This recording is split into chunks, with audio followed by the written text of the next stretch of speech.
13h ce samedi 16 septembre 2023. Bonjour madame, monsieur, bienvenue dans ce journal. Respect des engagements internationaux pris par le Bénin à l'égard de personnes humaines, un atelier de validation du 4e rapport périodique de mise en œuvre de la Convention contre les peines inhumaines ou dégradantes s'est tenu du 13 au 15 septembre dernier à Porto Novo. Révalorisation des pensions et rentes servies par la CNSS. Les bénéficiaires seront payés dès fin septembre 2023. La bonne nouvelle a été annoncée hier sur l'ANES de la CNSS d'Akwakwa. Et puis un nombre croissant de Français n'arrivent plus à se chauffer, à se nourrir ou à se soigner. C'est une alerte du Secours populaire de France.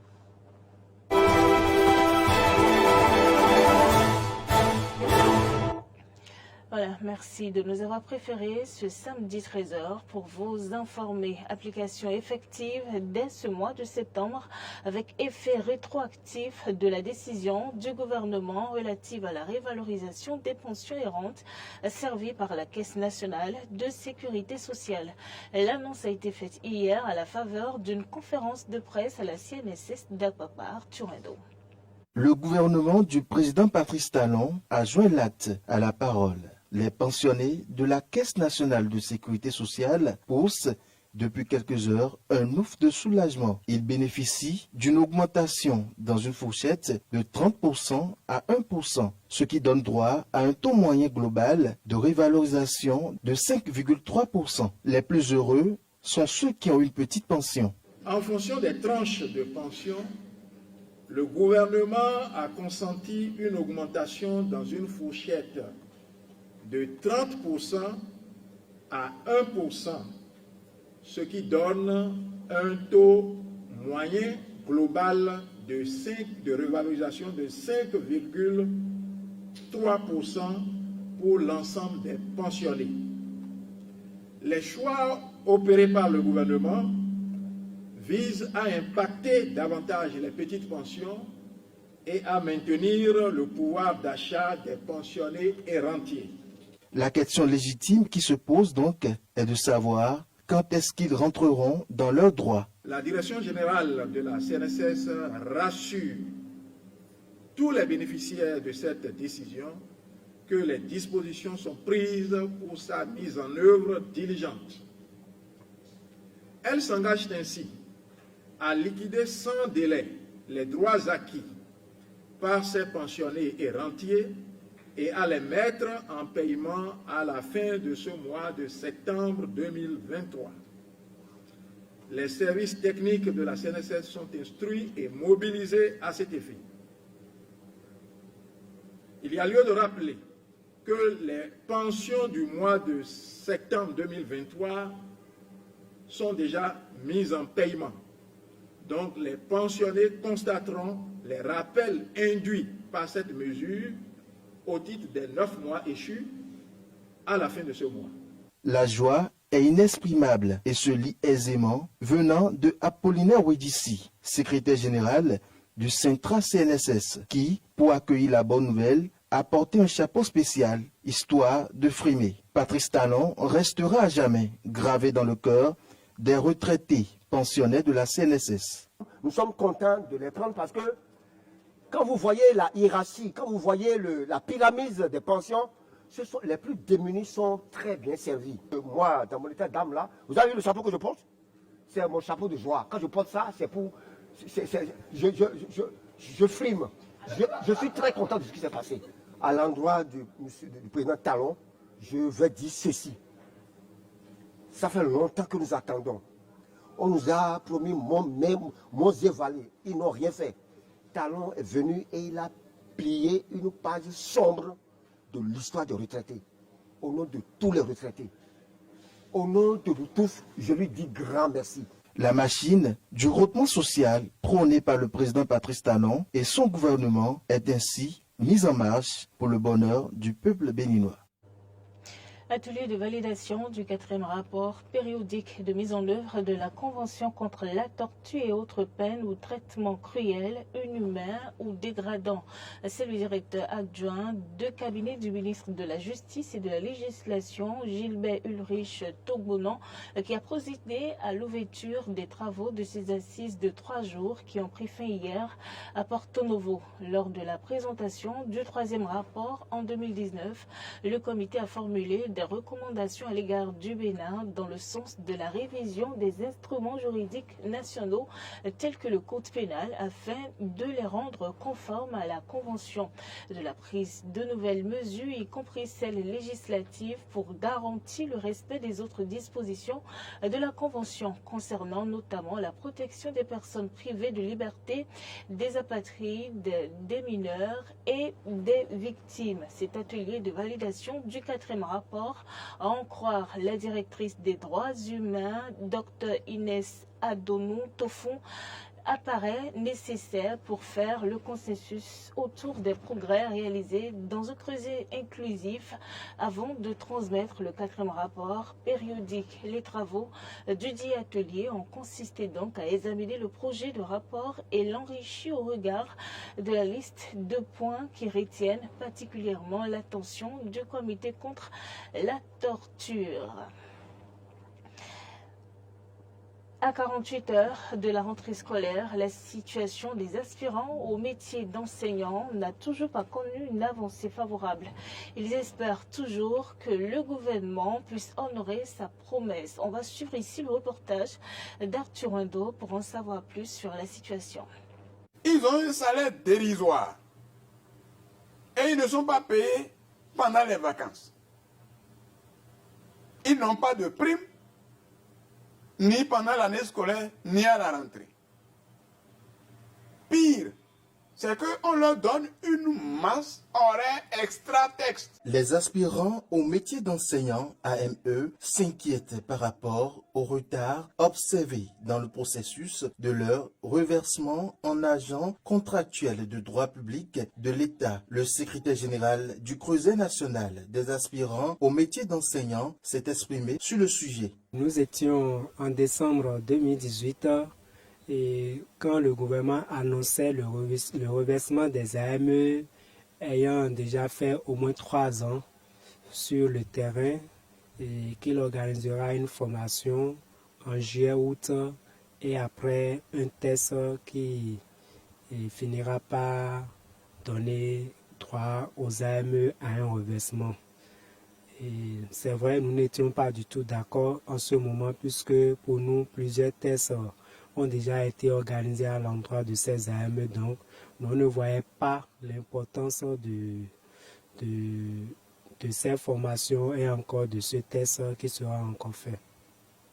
Jusqu'à présent, jusqu'à l'heure où je vous parle, nous sommes à 3 jours, je dirais, de la rentrée. Rien, ni la formation, ni le test. Vendredi dernier seulement, il y a eu une rencontre entre les acteurs et le gouvernement. Une rencontre qui n'a pas accouché de bonnes nouvelles. Le vendredi dernier, il y a une rencontre entre nos centrales et le gouvernement, mais d'après les comptes rendus, qui n'étaient pas les mêmes au niveau des 3 centrales, il y a la COSI qui était revenue et il a martelé qu'en réalité, il y a la prochaine Conseil des ministres que le décret serait une réalité, mais à notre grande surprise, et le premier Conseil des ministres du gouvernement, après ces congés, n'ont même pas abordé le côté enseignant jusqu'à même parler d'AME, ce qui nous a encore plus abattus depuis hier jusqu'à aujourd'hui. La réalité est là, à quelques jours de la rentrée des classes. Nous, on n'a pas de prime de rentrée, on est là et on doit se débrouiller vaille que vaille. Pour vous dire la vérité, jusqu'à l'heure où je vous parle, bon nombre d'entre nous ne savent même pas encore comment inscrire nos enfants. Et toutes nos intentions étaient focalisées sur le reversement, puisque c'était une promesse faite par le chef de l'État. Nous sommes dit que cela serait déjà une réalité avant la rentrée, mais malheureusement, à quelques jours, aucune communication de la part du gouvernement et nous sommes beaucoup inquiets par rapport à cette situation, puisque, vous le savez, ça a commencé depuis 2019 et l'âge est en train d'évoluer. L'âge évolue et continuera d'évoluer sans nul doute. Les AME souhaitent donc. Il est très important que le chef de l'État prenne le dossier à cœur. Nous demandons humblement et avec beaucoup de larmes aux yeux, avec beaucoup de cris de cœur, de demander au chef de l'État de bien vouloir reverser les AME par un décret qui déjà peut commencer par prendre effet avant le 18 septembre 2023, c'est-à-dire avant la rentrée. Ce qui est sûr, en bon père de la nation, le chef de l'État Patrice Talon ne restera pas indifférent face à ce cri de détresse des AME. Et à cette veille de la rentrée scolaire, nous nous sommes intéressés à l'ambiance qui règne dans les stands de vente de fournitures scolaires. Regardez.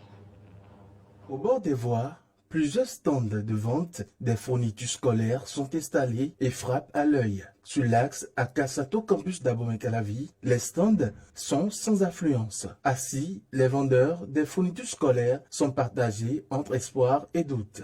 Bon, ça se passe pas mal, mais les clients ne viennent pas, ça va un peu.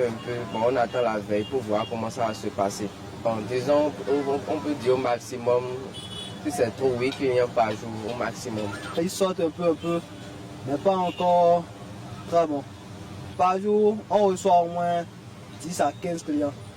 Bon, par jour, au moins, pour ne pas exagérer, au moins 50. Du côté des parents d'élèves, pendant que certains visitent les stands histoire de s'imprégner du prix de vente des fournitures, certains par contre ne comptent pas perdre du temps. Il ne reste que les fournitures et nous allons commencer ça un peu.